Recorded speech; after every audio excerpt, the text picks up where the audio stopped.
کسی کے کہنے سے تو کوئی غدار نہیں ہو جاتا. میں نہیں سمجھتا کسی کے کہنے سے کوئی غدار ہو جاتا ہے. آرمی میں نے نہیں چھوڑی.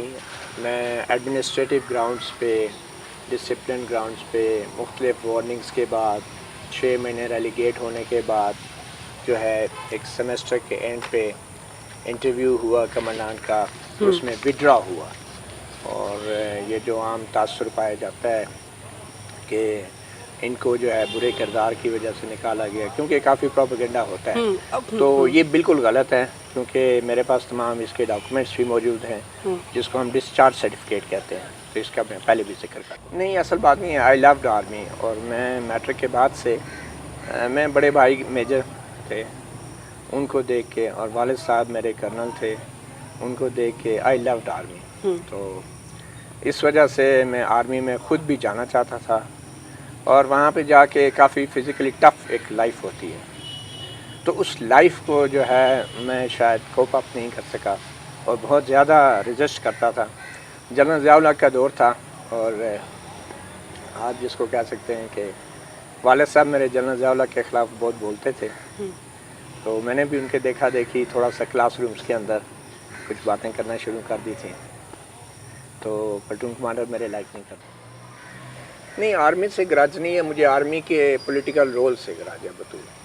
آرمی سے کوئی گرج نہیں ہے. آرمی کا جو سیاسی کردار ہے، اور یہ میں نے اپنے فادر سے انہیرٹ کیا ہے. اور جس طریقے سے جنرل ضیاء الحق نے بھٹو کو پھانسی دی تھی، تو I remember my family members cried, میری مدر، میرے فادر.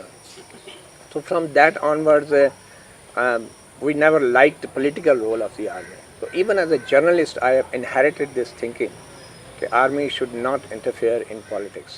میں میٹرک کے بعد فوج میں چلا گیا، اور وہاں پہ آپ کو پتہ ہے سب سے پہلے جو انگریزی سیکھتا ہے بندہ وہ بل شٹ کے ذریعے سیکھتا ہے. I am sorry to use this word.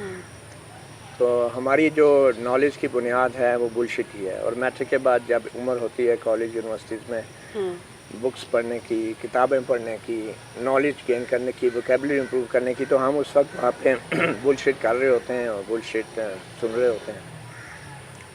تو وہ شاید میری ووکیبلری اور میرا شاید ایکسپریشن اس وجہ سے وہ سولجر لائک ہو گیا، کیڈٹ لائک ہو گیا، اور بعد میں اس کی چھاپ جو ہے میرے ایکسپریشن میں بھی رہی.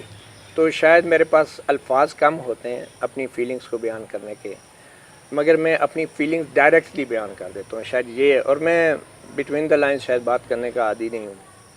اور اس کی وجہ بھی میری وہ ٹریننگ ہے وہاں پہ، جتنی ہم نے پبلک اسپیکنگ کلاسز کی تھی، اور وہاں جتنا میں نے اپنے فادر سے سیکھا ہے. فادر بھی he was very straight forward. جو فوجی ہوتے ہیں نا، اس میں ایک پاگل پن کا لیول ہوتا ہے، اور ہونا بھی چاہیے، کیونکہ وہ اپنی جان پہ کھیلتا ہے، اور اس کے لیے پاگل پن کا لیول ہونا چاہیے. پاگل پن کبھی کبھی ضرورت پڑتا ہے قوموں کو.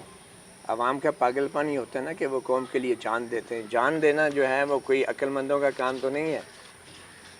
تو یہ پاگل پن بہت ضروری ہے. اس پاگل پن کو پریزرو کرنا چاہیے اسٹیٹ کو، ریاست کو.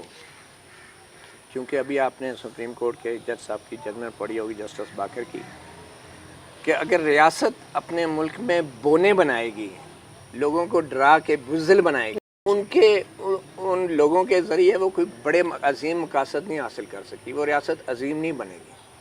تو لوگوں کو اپنے بچوں کی طرح ریاست کو گروم کرنا چاہیے، انہیں بہادر بنانا چاہیے، انہیں جو ہے بولنے کی جرات دینی چاہیے. کسی کے کہنے سے تو کوئی غدار نہیں ہو جاتا. میں نہیں سمجھتا کسی کے کہنے سے کوئی غدار ہو جاتا ہے. YouTube پر گوگلی نیوز دیکھنے کے لیے youtube.com کی سرچ بار میں googly news T V type کریں. گوگلی نیوز کے پیج پر سرخ رنگ کے سبسکرپشن والے بٹن پر کلک کرنا نہ بھولیے. YouTube پیج پر اپلوڈ ہونے والی ویڈیوز سے باخبر رہنے کے لیے بیل آئیکن پر کلک کیجیے. آپ کو ہر نئی ویڈیو کے بارے میں نوٹیفیکیشن موصول ہو جائے گا.